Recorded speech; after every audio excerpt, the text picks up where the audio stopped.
شيلة جباك 20 لكزز من كلمات الشاعر المعروف أبو ليث عبد الفتاح الزبيدي، مهداة للشيخ أبو عمار يوسف الهيال، أداء الشاعر أبو حنظلة.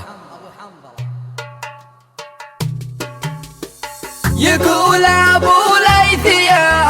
أبو غير رابع وخامس لحسن خاوتته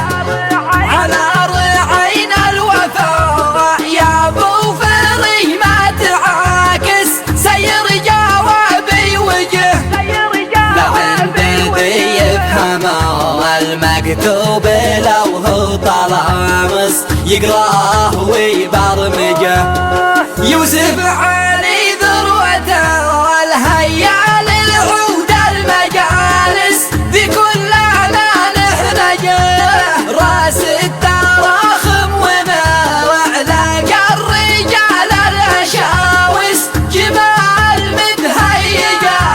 يغدي الضيف ويجبيه من عود خالص ويطلعه مفرجه. تحجر لهم العيون تحجر لهم العيون الساجيات النواعس ما جافها تخلجه ما مثل يوسف علي مغرس بكل المغارس بكيني او مذحجه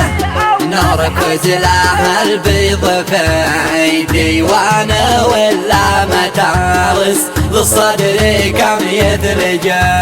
يقطع ويبضع وطابعه قبل يقطع يقايس هالجذاب مهرجه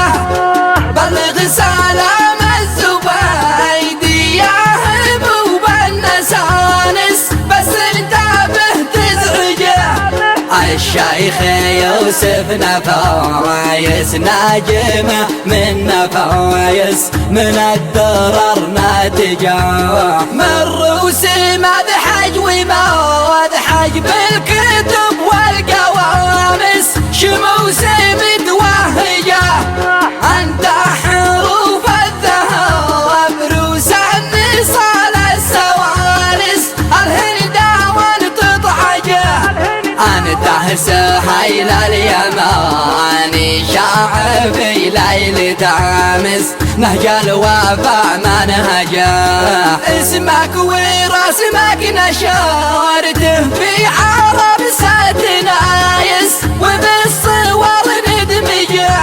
جابك 20 لكسس وربيعين باصهايس تماتك الازججه جباك 20 لكزز 20 لكسس وربيعين